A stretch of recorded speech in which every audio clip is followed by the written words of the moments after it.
श्रीमद् भगवद गीता यथारूप अध्याय 14 प्रकृति के 3 गुण the 3 modes of material nature. श्लोक 15। अब इस 15वें श्लोक में भगवान अर्जुन को और अर्जुन के माध्यम से हम सभी को ये बताना चाहते हैं कि कोई व्यक्ति रजोगुणी होकर के अथवा तमोगुणी होकर के शरीर त्याग करता है, देह त्याग करता है, तो वो कहाँ जाता है। तो सुनते हैं महाराज श्लोक नंबर 15।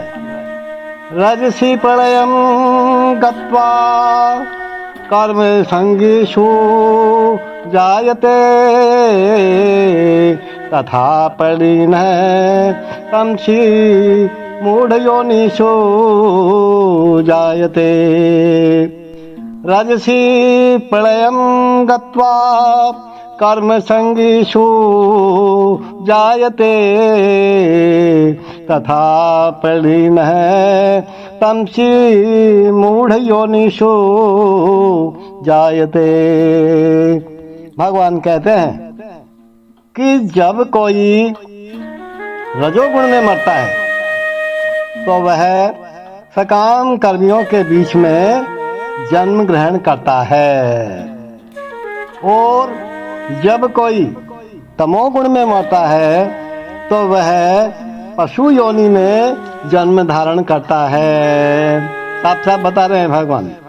तो कुछ लोगों का विचार तो ये होता है कि एक बार मनुष्य जीवन को प्राप्त करके आत्मा कभी नीचे नहीं गिरता, लेकिन ये ठीक नहीं है, ये गलत है। ये इस श्लोक के अनुसार यदि कोई तमोगुणी बन जाता है तो वह मृत्यु के बाद पशु योनि को प्राप्त होता है। अब भगवान ने आपको ये शरीर दिया, बुद्धि दी, सब कुछ दिया आपको। अब आपको सतोगुणी बनना है, रजोगुणी बनना है, तमोगुणी बनना है, ये तो आपकी बुद्धि और इच्छाओं पर निर्भर करता है महाराज। आपकी कैसी संगति है, आप क्या करते हैं, कैसा करते हैं, उसके आधार पर आप कर सकते हैं। सब चीज की छूट है आपको। आप चाहें तो तमोगुणी होकर के पशु योनि में चले जाएं, आप चाहें तो रजोगुणी होकर के कर्म योनि में चले जाएं, अथवा सतोगुणी होकर के उच्चतर महर्षि के लोकों में चले जाएं।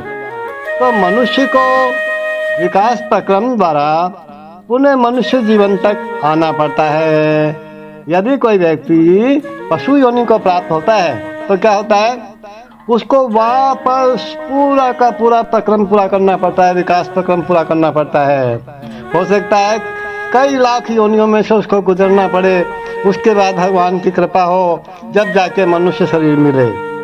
आते हो जो लोग मनुष्य जीवन के विषय में सचमुच चिंतित हैं, अर्थात कि हमें शरीर क्यों मिला है, इस बात का जिनको ज्ञान हो जाता है, उन्हें सतोगुणी बनना चाहिए और अच्छी संगति में रहकर गुणों को लांघ कर कृष्ण भावनामृत में स्थित होना चाहिए। और यही मनुष्य जीवन का लक्ष्य है।